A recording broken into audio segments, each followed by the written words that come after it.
Small அண்டர்ஸ் viewers எல்லாத்துக்குமே வணக்கம். இன்னைக்கு நான் அவங்களோட ஒரு ஸ்டோரி ஷேர் பண்ணலான்னு வந்திருக்கேன். அது என்ன ஸ்டோரினா, கடவுள் எங்கே இருக்காரு அப்படிங்கிறத நம்ம இந்த கதையிலேருந்து நம்ம தெரிஞ்சுக்க போகிறோம். வாங்க தெரிஞ்சுக்கலாம்.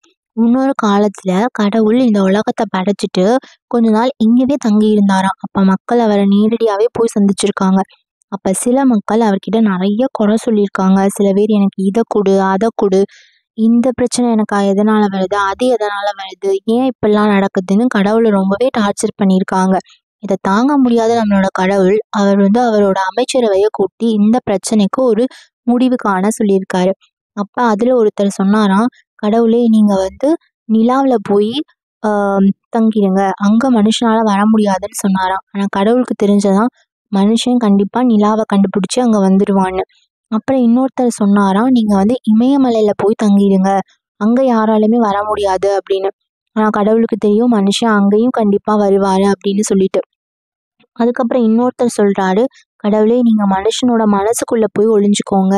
ஏன்னா மனுஷன் தனக்கு என்ன வேணும்னாலும் அவன் வெளியில தான் தேடுறானே தவிர அவன் மனசுக்குள்ள தேடுறது இல்ல. நீங்க அங்க போய் தங்கிடுங்கன்னு சொன்னாராம். இதை கேட்ட நம்மளோட கடவுள் இது ரொம்பவே நியாயமும் பட்டுதான்.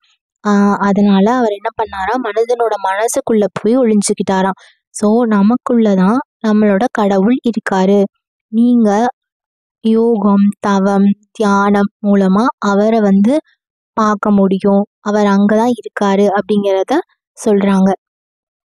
நீங்களும் டெய்லி தியானம் பண்ணி கடவுள்கிட்ட, உங்களுக்குள்ள இருக்க அந்த கடவுள்கிட்ட நீங்க பேசுனீங்கன்னா உங்களாலையும் கடவுளை பார்க்க முடியும், அவரோட பேச முடியும்னு சொல்றாங்க. ஸோ நீங்க டெய்லி உங்களுக்குள்ள இருக்க கடவுளை தேடுங்க, தியானம் பண்ணி அது மூலமா உங்களுக்குள்ள இருக்க கடவுள்கிட்ட பேசுங்க. இந்த கதை பிடிச்சிருந்துச்சுன்னா கமெண்ட்ஸ்ல